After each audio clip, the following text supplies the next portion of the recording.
कथा प्रारंभ होत है, सुनहु वीर हनुमान।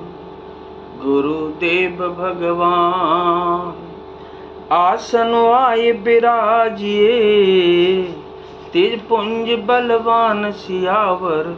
रामचंद्र जी की जय, पवन सुत हनुमान जी की जय।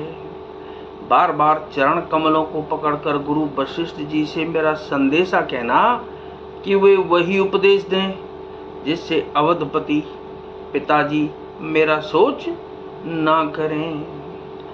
पुरजत परिजन सकल निहोरी, तात सुनाए बिनती मोरी।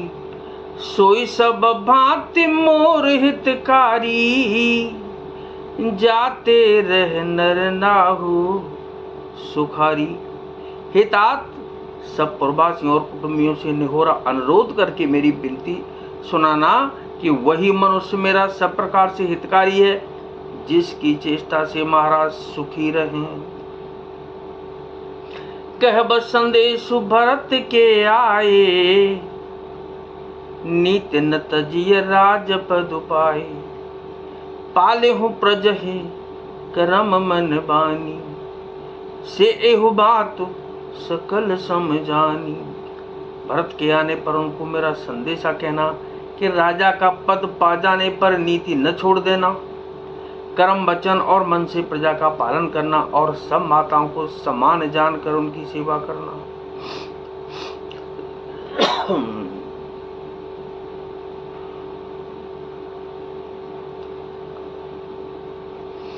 और निभाहूं भाई अप भाई, कर्पित मातु सुजन सेवकाई। तात बात तेरा घबराऊ, सोच मोर जह करे न काऊ। और हे भाई, पिता माता और स्वजनों की सेवा करके भाई पने को अंत तक निभाना। हे तात, राजा पिताजी को उसी प्रकार से रखना जिससे वे कभी किसी तरह भी मेरा सोच न करें। लखन कहे कछु बचन कठोरा, बरज राम पुनि मोहि निहोरा। बार बार निज शपथ दिवाही, कह बिन तात लखन लरिकाई।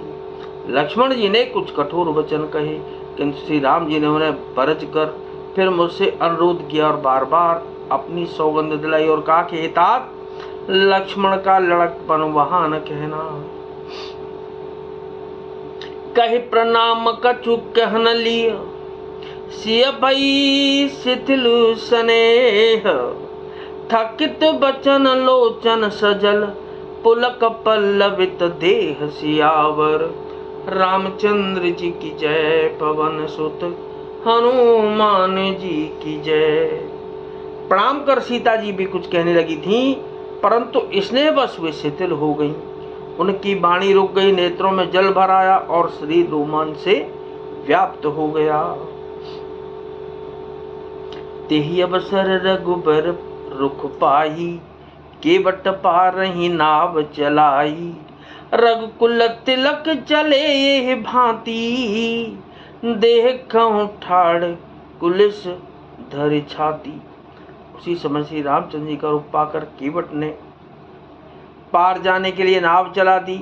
इस प्रकार रघुवंश तिलक श्री रामचंद्र जी चल दिए और मैं छाती पर वज्र रखकर खड़ा खड़ा देखता रहा।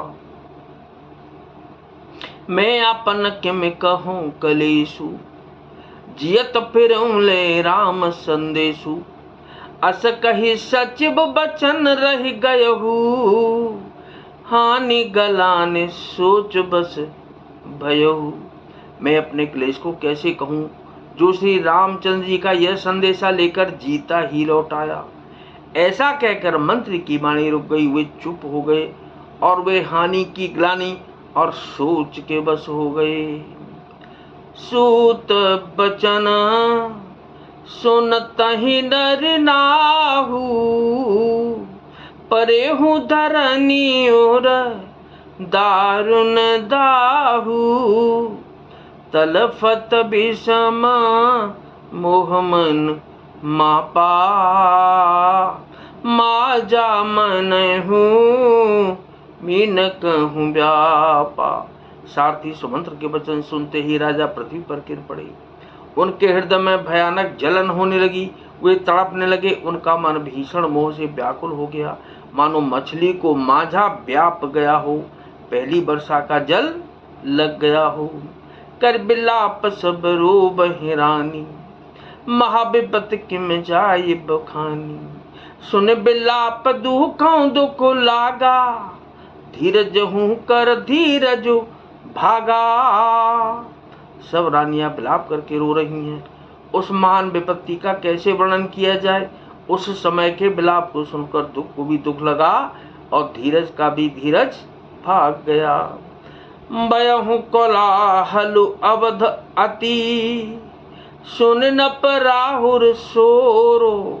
विपुल बिहग बन परहुन से, मानहु कुलिस कठोर सियावर। रामचंद्र जी की जय, पवन सुत हनुमान जी की जय।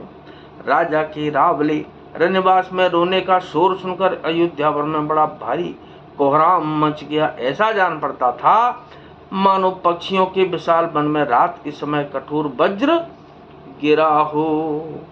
तो कथा विसर्जन हो तो है, विदा हो हनुमान गुरुदेव भगवान। राम लखन और जानकी मैया, सदा करें कल्याण सियावर। रामचंद्र जी की जय, पवन सुत हनुमान जी की जय।